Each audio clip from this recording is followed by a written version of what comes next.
자, 뭐 시바이누가 뭐 다오를 출시하든가 말든가 이런 거는 우리한테 별로 안 중요합니다. 도대체 이거 가격이 언제 오르냐, 오르는 건 맞냐, 돈이 제일 중요하죠. 돈이. 핵심만 빠르게 제가 짚어드리겠습니다. 자, 형님들 또 시바이누 요래 쪼매 내린다고 뭐 하남자처럼 쭈글쭈글해 있지 말고 자, 일단 단기적으로 보면 지금 요 전체 올라간 파동이 이렇게 확산으로 보인다 그랬죠. 1, 2, 3, 4, 5인데 지금 1파랑 4파랑 겹칩니다. 겹치는 구간이 있죠. 그러면 뭐라겠습니까? 이게 마지막 파동이 연장된 터미널 패턴이라 그랬죠. 보통 이런 터미널 패턴은 파동의 시작이나 끝에 나오는 겁니다. 자, 제가 여기가 파동의 종점이라고 말씀드렸습니다. 그죠? 무려 1년 동안 이어진 이 ABC 조정의 끝이 여기고 이제 요 올라가는 거 이거는 새로운 파동의 시작인 겁니다. 그래서 요 전체 파동에 대한 조정이 지금 요 ABC로 떨어지고 있다고 생각을 하고요. 이거 깊어봐야 여기입니다. 제가 말씀드렸죠. 이 저점 다시 갱신하는 일 절대 없습니다. 그러면 뭐 해야 됩니까? 내려올 때마다 기회라는 겁니다. 요런 구간에서 뭐 매수하면 아주 달달하겠죠. 자, 시바이누 차트는 오를 수밖에 없어요. 왜냐하면 여기 저점이랑 여기 저점, 가격 저점은 이래 밑으로 내려가는데 RSI 보조지표 저점은 이래 기 올라가고 있죠. 이게 뭐라겠습니까? 상승 다이버전스를 안 갑니까? 일봉상에서 이렇게 다이버전스가 한 번만 나와도 뭐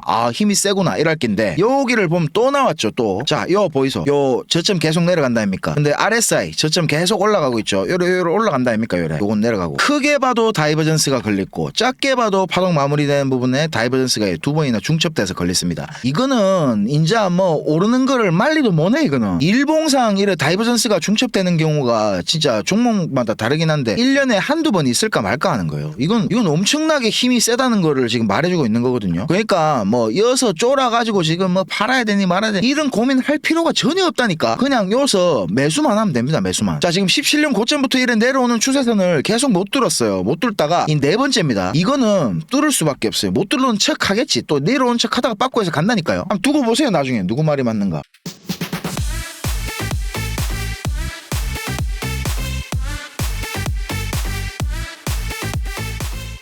자, 지금 시장 흐름이 뭔가 약간 이상합니다. 이 구리 선물 차트거든요. 시장 경기에 민감한 이 구리랑 WTI 유가가 지금 급등을 하고 있습니다. 거기다가 이제 금도 1% 가까이 순식간에 급등을 하면서 온스당 3,300불을 넘기고 있습니다. 우크라이나가 러시아에 기습 공격을 한 영향이 좀 큰 것 같은데요. 우리 크립토 시장은 아직까지 뭐 큰 반응은 없지만 여전히 우리는 미중 관세에 집중을 해야 됩니다. 주말간 재무장관 베센트는 의미 있는 인터뷰를 하나 했는데요. 잠깐 요거 같이 보실까요? And what about China, specifically China, and that obviously started in a different place?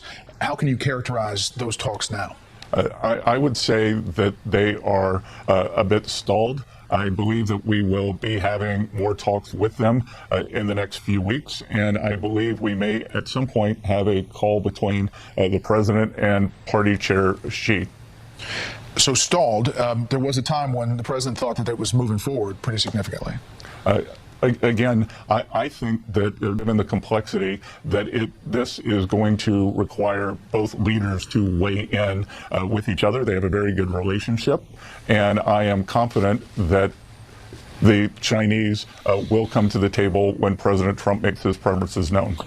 자, 결국에는 트럼프와 시진핑이 직접 오야봉들끼리 이렇게 쇼부를 봐야 된다 이런 걸로 들리는데요. 내가 뭐라 했노? 내 말대로 금리 내렸으면 이런 일이 없었을까 아이가? 트럼프가 곧 이렇게 말하는 날이 올 것 같죠. 미국 연준은 지금 당장 무슨 사건이 발생하지 않았어도 선제적으로 충격을 흡수하는 장치를 미리 만들어 놨습니다. 자, 그런데 연준이 예상할 수 없는 이벤트들이 좀 있었죠. 예를 들자면 뭐 코로나 팬데믹이라든지 실리콘밸리 뱅크 파산 사태, 이거는 연준의 도구로는 모니터링이 불가능했죠. 그리고 지금 벌어지고 있는 미중 무역 갈등, 트럼프가 애시당초 연준이나 월가와 협조할 생각이 1도 없었기 때문입니다. 이런 것들을 제외한 연준이 예상 가능한 이벤트들에는 충격을 흡수할 수 있는 범퍼를 마련해뒀습니다. 자, 대표적으로 양적 긴축의 속도 완화, QE 축소라 그러죠. 유동성 부족으로 예상보다 시장에 큰 충격이 발생할 것을 우려하는 거고, 오늘 이야기의 핵심 주제가 SRF입니다. 이게 스탠딩 레포 퍼실리티라는 건데, 레포, 뭐 영레포 이런 단어들 들어보신 분도 계실 겁니다. 코인 투자하는데 이런 것까지 알아야 되나 하실 텐데, 이걸 아는 것과 모르는 것의 차이는 극명합니다. 반드시 우리 알트코인 투자하시려면 알아야 되는 거니까 오늘 제가 설명을 드리려는 거예요. 쉽게 요거를 설명을 드리자면, 과거에 금융시장에 단기 자금이 갑자기 말라버리는 위기가 종종 있었습니다. 한마디로 요 SRF라는 거는, 자, 한마디로 요 SRF는 은행이나 기관들이 연준 연준에 언제든 돈을 빌릴 수 있는 비상현금 인출기다 이렇게 생각하시면 되는데 하루짜리 단기 대출로 이해하시면 되겠습니다. 자, 은행이나 기관들이 갑자기 돈이 없습니다. 돈이 없어서 포지션이 터지는 걸 방어하는데 이 SRF가 큰 도움을 줍니다. 그래서 많은 사람들이 이 SRF가 연준이 헤지펀드의 초고배율 레버리지 베팅 요런 거를 갖다 보호해 준다고 욕이란 욕을 하고 있는 겁니다. 자, 그런데 요런 뉴스가 떴죠. SRF 아침 상설 운용. 자, 이 SRF를 오후에 운영하는 것은 QE 축소 이전에 선제적으로 이제 시행하는 것이지만 오전에 SRF를 운용하는 거는 아예 성격이 다른 겁니다. 설명을 간략히 드리자면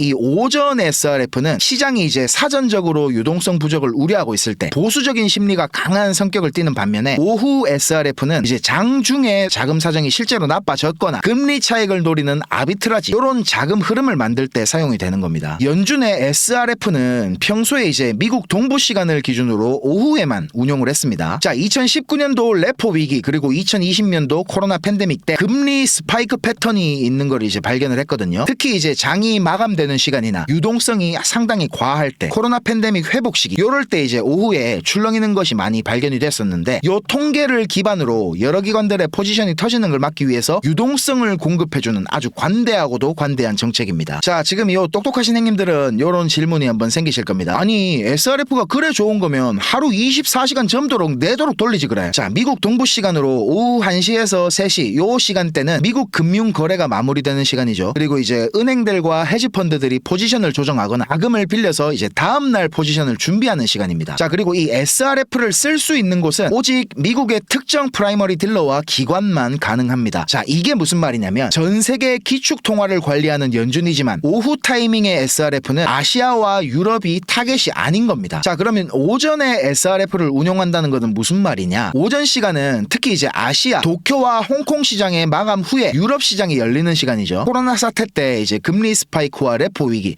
모두 다 미국 시간 기준으로 오후 시간대에 발생을 했습니다. 자, 대표적으로 중국의 헝다 그 에버그란데 부동산 사태 있죠. 이거는 이제 오전 시간에 이벤트가 있었긴 했지만 미국에서는 이렇게 생각을 했어요. 와, 너그 아시아는 진짜 뭐 별일이 다 있네. 자, 이 정도로만 취급을 하고 아시아 시장에서 무슨 일이 터지든가 말든가 미국 시간 위주로만 판을 짰던 겁니다. 자, 그런데 이제 와서 오전에 SRF를 연준이 추가한 이유가 뭘까요? 당연히 트럼프발 미중 무역 갈등 때문이겠죠. 중국의 보복 관세 그리고 유럽 금리 이런 거를 오전에도 이제 감당할 수 없는 일들이 발생을 했고 미국 금융을 보호할 청산 방어막을 연준 입장에서는 넓혀야 되는 겁니다. 한마디로 연준과 친한 월스트리트를 보호해야만 했던 겁니다. 자, 하지만 이런 SRF를 올바르게 사용할 월스트리트가 절대로 아니죠. 자, 이 SRF 스탠딩 레포 퍼실리티라는 거는 월스트리트에 연준이 그야말로 보증을 서주는 거나 다름이 없습니다. 어떠한 상황에서도 우리 VIP 월스트리트 금융기관들에게 연준이 자금을 빌려준다. 이게 핵심이죠. 자, 약을대로 약은 전통 레거시 금융권들은 이 SRF에 쌓여있는 자금에서 그것들이 이제 쓸 수 있는 한도를 살살 계산하기 시작합니다. 그리고는 이제 저것들 포지션의 레버리지를 높이는 효과를 더하는 용도로 사용을 합니다. 자, 예를 들자면 중국의 보복관세 때문에 선물 가격이 뭐 0.2% 급등을 했다.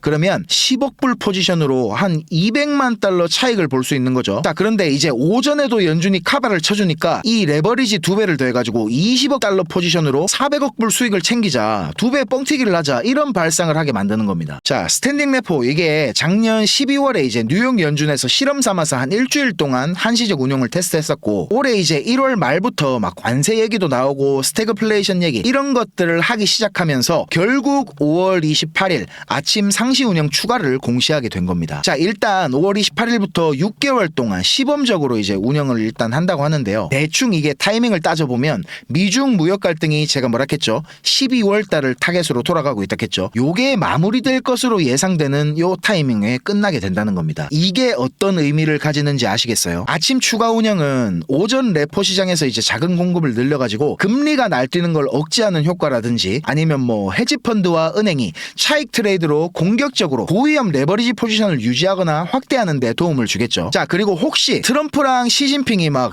전화로 막 쌍욕 배틀을 한다거나 이런 오전에 무슨 일이 터졌을 때를 대비해서 유동성을 확보하는 효과도 있을 것입니다. 자, 결국 이 레포 시장의 일일 거래량이 늘어난다는 것이고 이 유동성을 갖다가 주식 시장이나 채권 그리고 우리 크립토 시장으로 전파되게 돼 있습니다. 직접적인 통화 창출은 아니지만 바로 이게 현금화가 가능하니까 침투 유동성이 늘어나는데도 기여하게 되겠죠. 자, 근데 이런 교과서적인 답변이 아니고 우리는 투자자 입장에서 야가 빠지게 생각을 해야 됩니다. 자, 쉽게 말해서 금리를 끌어내리는 분명한 계기가 될 것입니다. 이게 트리거가 되면 진짜 이제 금리 인하 사이클을 가속시킬 수만 있다면 지금보다 낮아진 금리 플러스 이제 AI빨 이런 걸로 과거 코로나 팬데믹 시기에 저금리 그리고 미국의 빅테크들의 성장과 맞물렸죠. 그러면서 이제 나스닥 코인 시장이 폭등하던 시기 이때랑 비슷한 사이클이 나올 수 있지 않을까 이렇게 예상을 해볼 수가 있다는 겁니다. 자, 그러면 아까 말씀드린 것처럼 트럼프가 야 내가 내리라 했을 때 내렸으면 이런 일이 안 일어날까 아이가 이런 거를 시전하는 것을 우리가 뉴스에서 볼 수 있지 않을까 예상을 하게 되는 겁니다. 자, 결론적으로 지금 뭐 위기감이 고조되고 비트코인 사이클이 끝났네 어쩌네 이런 걱정들이 많지만 어떠한 우여곡절이 있던 간에